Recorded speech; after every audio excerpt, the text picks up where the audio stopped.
ನಮಸ್ತೆ ಎಲ್ರಿಗೂ. Hi my dear student.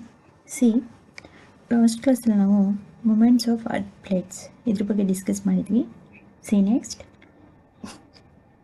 If scientist know so much about earthquakes, can they also predict when and where the next one will strike? ಭೂಕಂಪದ ಬಗ್ಗೆ ವಿಜ್ಞಾನಿಗಳಿಗೆ ಅಪಾರ ಮಾಹಿತಿ ಇದ್ದರೆ ಮುಂದಿನ ಭೂಕಂಪ ಎಲ್ಲಿ ಮತ್ತು ಯಾವಾಗ ಸಂಭವಿಸುತ್ತದೆ ಎಂದು ಊಹಿಸಬಲ್ಲರೆ? ಸೈಂಟಿಸ್ಟ್ಗಳಿಗೆ ಈಗೆಲ್ಲ ಗೊತ್ತಾಗುತ್ತೆ ಅಂತಾರಲ್ವಾ, ಇನ್ಸ್ಟ್ರೂಮೆಂಟ್ಸ್ ಎಲ್ಲ ಇಟ್ಕೊಂಡು. ಆ ಥರ ಮುಂಚೆನೇ ಭೂಕಂಪ ಎಲ್ಲಿ ಯಾವಾಗ ಸಂಭವಿಸುತ್ತೆ ಅಂತ ಊಹಿಸಬಹುದೇ? Although we know for sure what causes an earthquake, ನಮಗೆ ಭೂಕಂಪ ಹೇಗೆ ಉಂಟಾಗುತ್ತದೆ ಎಂಬುದರ ಖಚಿತ ಮಾಹಿತಿ ಇದೆ. It is not yet possible to predict when and where the next earthquake might occur. ಆದರೆ ನಮಗೆ ಭೂಕಂಪ ಹೇಗೆ ಉಂಟಾಗುತ್ತೆ ಅನ್ನೋದು ಗೊತ್ತು ಖಚಿತವಾಗಿ, ಆದರೂ ಸಹ ಎಲ್ಲಿ ಯಾವಾಗ ಸಂಭವಿಸುತ್ತದೆ ಎಂಬುದನ್ನು ಊಹಿಸಲು ಸಾಧ್ಯವಿಲ್ಲ.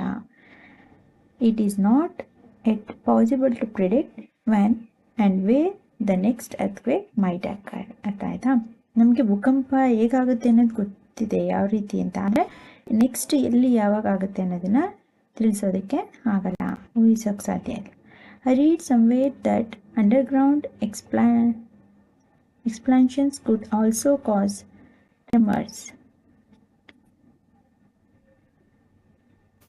ಭೂಗರ್ಭ ಸ್ಫೋಟವು ಅಂದರೆ ಅಂಡರ್ಗ್ರೌಂಡ್ ಎಕ್ಸ್ಪ್ಲೋಷನ್ಸು ನಡುಕವನ್ನು ಉಂಟು ಮಾಡುತ್ತದೆ ಎಂಬುದನ್ನು ಎಲ್ಲೋ ಓದಿದಾಗಿದೆ. ಅಂದರೆ ಭೂಗರ್ಭದಲ್ಲಿ, ಭೂಮಿಯ ಗರ್ಭದಲ್ಲಿ ಸ್ಫೋಟ ಉಂಟಾದರೆ, ಬ್ಲಾಸ್ಟ್ ಆ ಥರ ಆದರೆ ನಡುಕ ಉಂಟಾಗುತ್ತೆ, ಟ್ರೆಮರ್ಸ್ ಉಂಟಾಗುತ್ತೆ ಅನ್ನೋದನ್ನು ನಾನೆಲ್ಲೋ ಓದಿದ್ದೀನಿ ಹೇಳಿ ಹೇಳ್ತಿದ್ದಾರೆ. Tremors on the earth can also be caused when a volcano erupts or a material hits the earth or an underground nuclear explosion is carried out.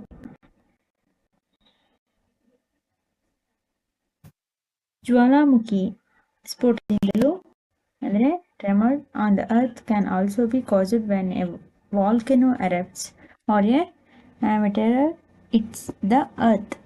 ಜ್ವಾಲಾಮುಖಿಯ ಸ್ಫೋಟದಿಂದಲೂ ಅಥವಾ ಉಲ್ಕೆಯ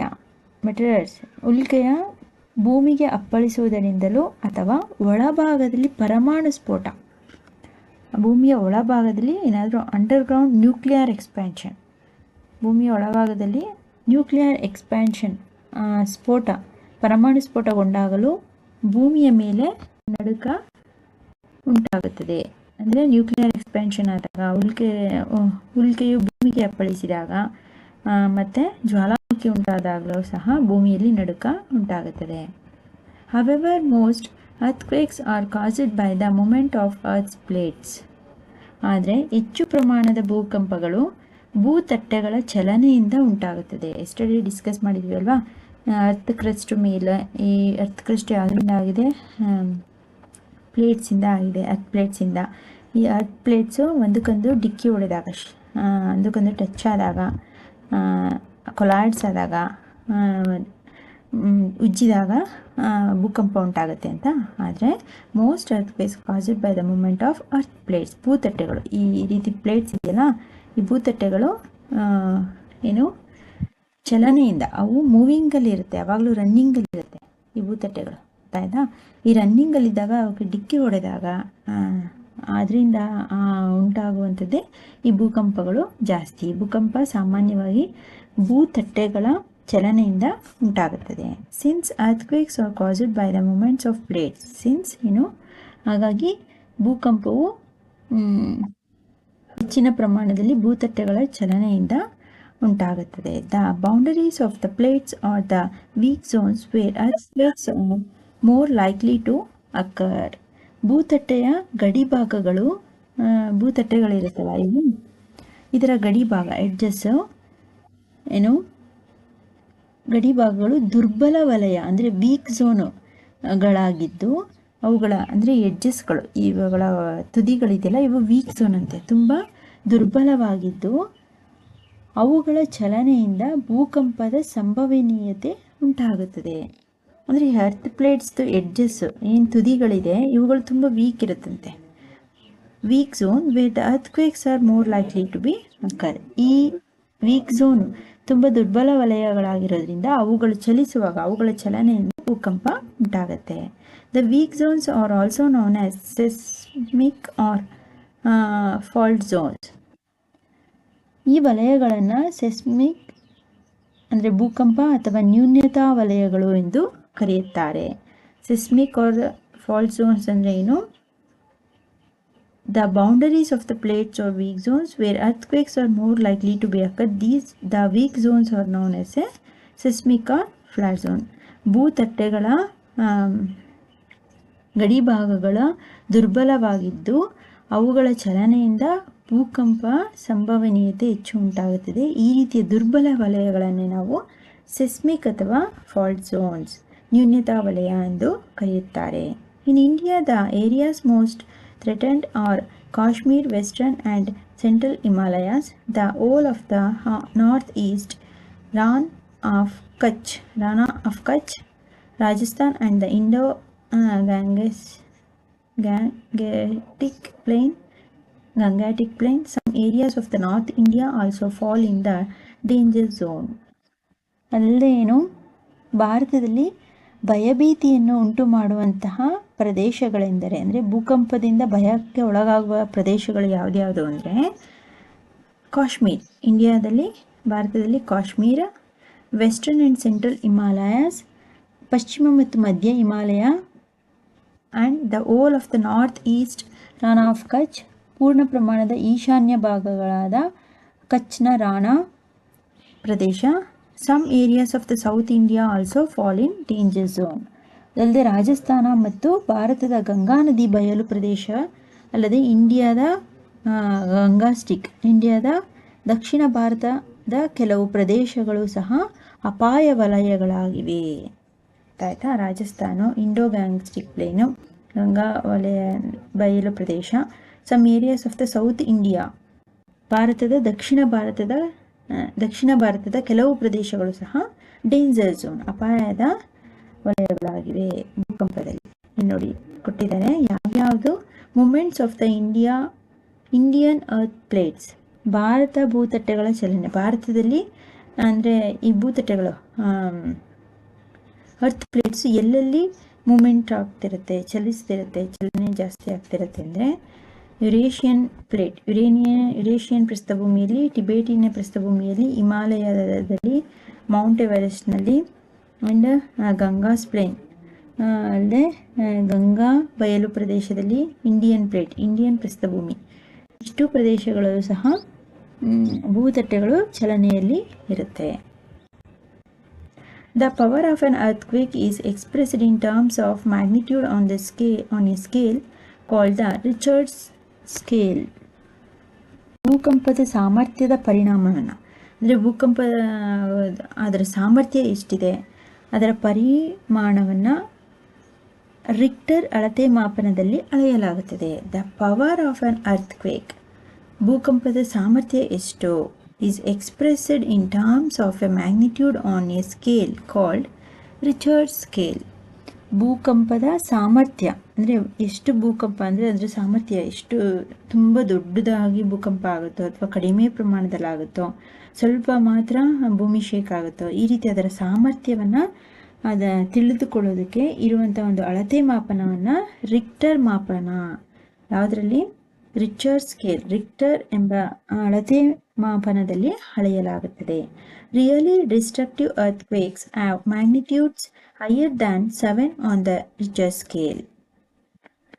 ರಿಕ್ಟರ್ ಮಾಪನದ ಅಳತೆಯು 7ಕ್ಕಿಂತ ಹೈಯರ್ 7ಕ್ಕಿಂತ ಹೆಚ್ಚಿದ್ದರೆ, higher than 7 on Richter scale, ಅಳತೆ ಮಾಪನದಲ್ಲಿ 7ಕ್ಕಿಂತ ಹೆಚ್ಚಿದ್ದರೆ ವಿನಾಶಕಾರಿ ಭೂಕಂಪವಾಗಿರುತ್ತಂತೆ. ಏನು, the really destructive ಅರ್ಥ್ಕ್ವೇಕ್ಸ್ ಅಂದರೆ ವಿನಾಶಕಾರಿ ಭೂಕಂಪ ಅಂದರೆ ಅದು ಎಷ್ಟಿರುತ್ತೆ, ಸಾಮಾನ್ಯವಾಗಿ magnitude higher than 7 on the Richter scale, Richter ಮಾಪಕದಲ್ಲಿ 7ಕ್ಕಿಂತ ಹೆಚ್ಚು ಇದ್ದರೆ ಅದು ವಿನಾಶಕಾರಿ ಭೂಕಂಪವಾಗಿರುತ್ತೆ, ತುಂಬ ಅಪಾಯವನ್ನು ಉಂಟು ಮಾಡುವಂತಹ ಭೂಕಂಪ ಆಗಿರುತ್ತೆ. Both Bhuj and Kashmir earthquakes had magnitudes greater than 7.5. ಅದೇ ರೀತಿ ಭುಜ್ ಮತ್ತು ಕಾಶ್ಮೀರ ಮತ್ತು ಭುಜ್ನಲ್ಲಿ ಸಂಭವಿಸಿದಂತಹ ಭೂಕಂಪಗಳ ಅಳತೆಯು ಎಷ್ಟಿತ್ತು? 7.5ಕ್ಕಿಂತಲೂ ಹೆಚ್ಚಿತ್ತಂತೆ.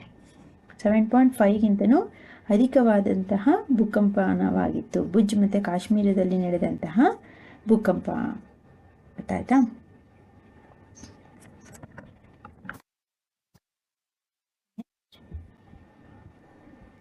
The tremors produce waves on the surface of the earth.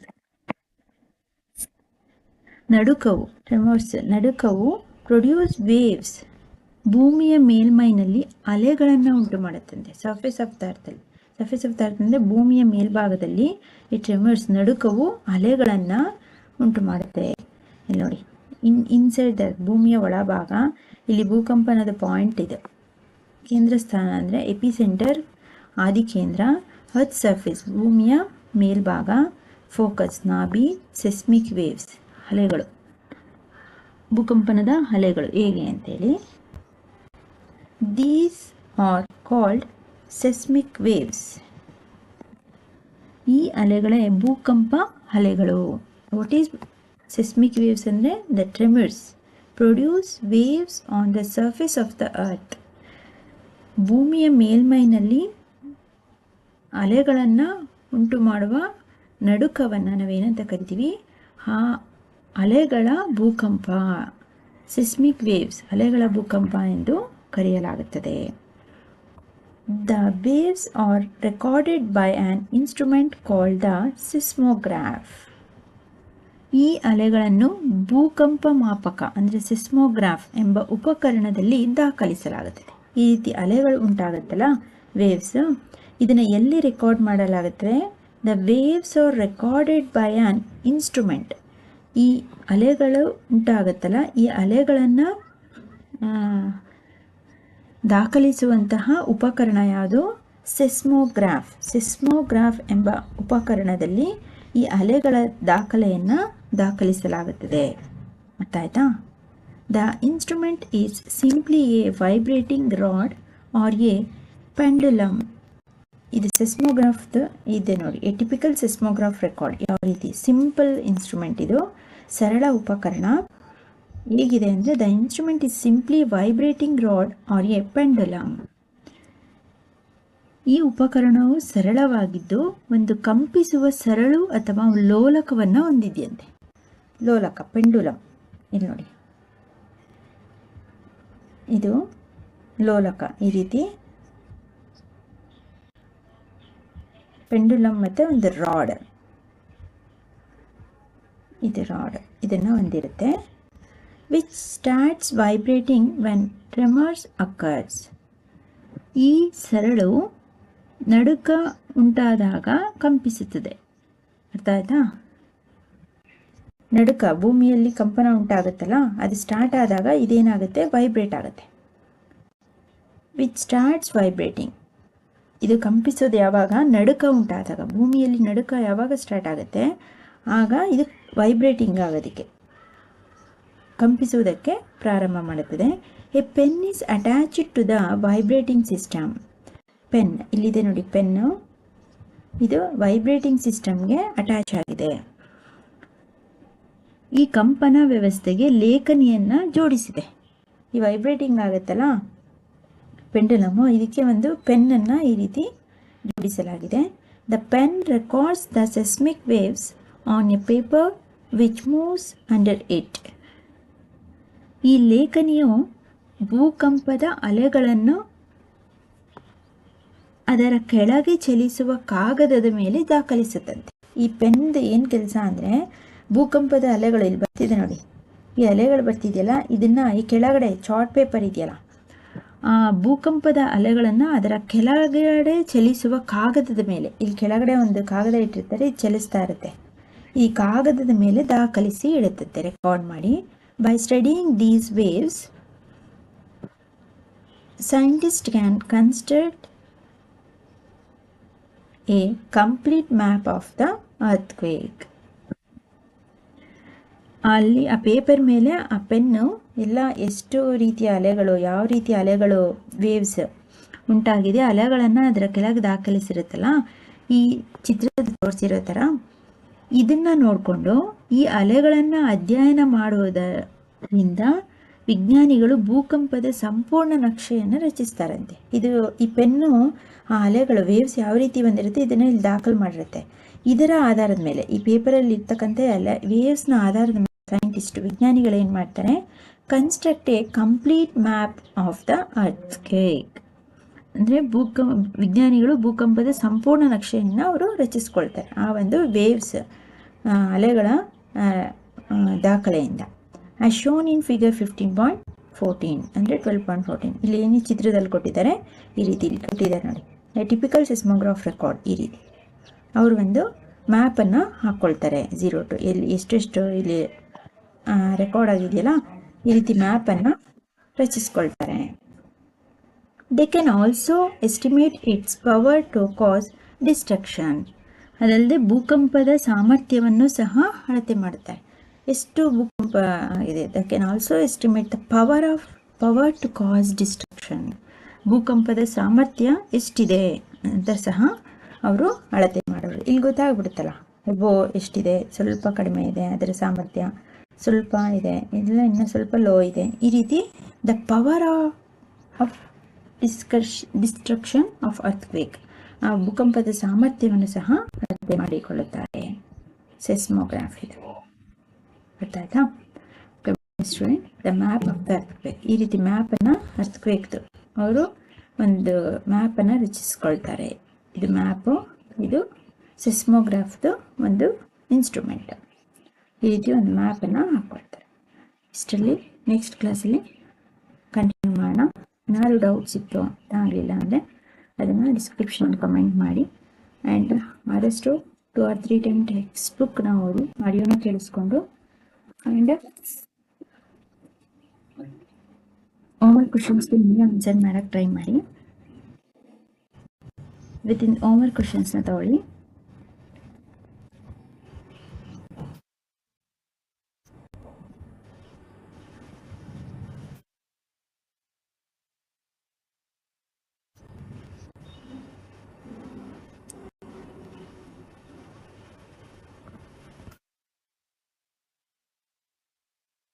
Explain how the earthquakes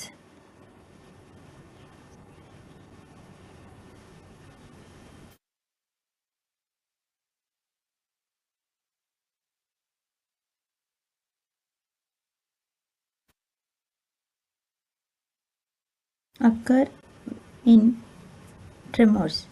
ನಡುಕದಿಂದ ಹೇಗೆ ಭೂಕಂಪನ ಉಂಟಾಗುತ್ತೆ, ಯಾವ್ಯಾವ ಥರದ ನಡುಕದಿಂದ ಅಂದರೆ ಉಲ್ಕೆಗಳಿಂದ ಇರ್ಬೋದು, ಭೂಮಿಗೆ ಅಪ್ಪಳಿಸುವ ಉಲ್ಕೆಗಳು, ಜ್ವಾಲಾಮುಖಿಯಿಂದ, ಇವುಗಳಿಂದೆಲ್ಲ ಉಂಟಾಗುತ್ತಲ್ವ, ಅದನ್ನು ಎಕ್ಸ್ಪ್ಲೈನ್ ಮಾಡಬೇಕು. ನಡುಕ ಅಂದರೆ ಎಕ್ಸ್ಪ್ಲೈನ್ ಹೌ ಟ್ರೆಮೋರ್ಸ್ ಅಕ್ಕರ್, ಇದು first question. And second question, what is seismic or fault zones. Seismic ಅಥವಾ ಫಾಲ್ಟ್ ಝೋನ್ ಅಂದರೆ ಏನು?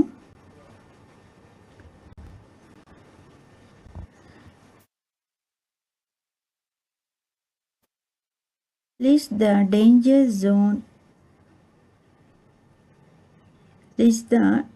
zone of earthquake in India. ಭಾರತದಲ್ಲಿ ಅಪಾಯದ ವಲಯದಲ್ಲಿರ್ತಕ್ಕಂತಹ ಭೂಕಂಪನದ ಪ್ಲೇಸಸ್ ಯಾವುದು ಅಂತೇಳಿ ಇಲ್ಲೇ ಸಿಗುತ್ತೆ ನಿಮಗೆ. ಇನ್ ಇಂಡಿಯಾ ಅಂತ ಇಲ್ಲಿಂದ ಸ್ಟಾರ್ಟ್ ಮಾಡಿದ್ರೆ, list the danger zone places of earthquake in India. And what is Richter scale?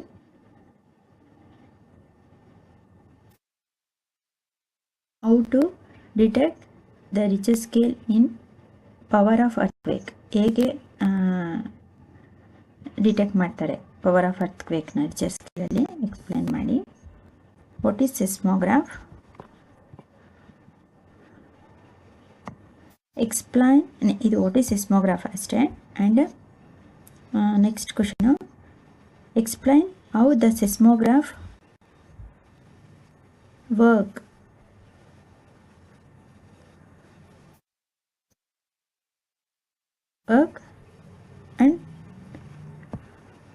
Draw a how the seismograph work explain, ಅದು ಒಂದು question. Next question, draw a neat label diagram of seismograph and draw a neat label diagram of map of the earthquake. ಇದು ಎರಡದ್ದು diagram ಬಿಡಿಸ್ಬೇಕು and ಅದರದ್ದು explain ಮಾಡಬೇಕು. ಇದಿಷ್ಟು ಇವತ್ತಿನ homework questions. ಏನಾದರೂ ಅರ್ಥ ಆಗಲಿಲ್ಲ, ಗೊತ್ತಾಗಲಿಲ್ಲ ಅಂದರೆ ಡಿಸ್ಕ್ರಿಪ್ಷನ್ ಕಮೆಂಟ್ ಮಾಡಿ. ಆ್ಯಂಡ್ ಆದಷ್ಟು ಟೆಕ್ಸ್ಟ್ ಬುಕ್ನ 2-3 ಟೈಮ್ ಓದಿ. Text book reading is the better way of learning in science subject, ಸೈನ್ಸಲ್ಲಿ.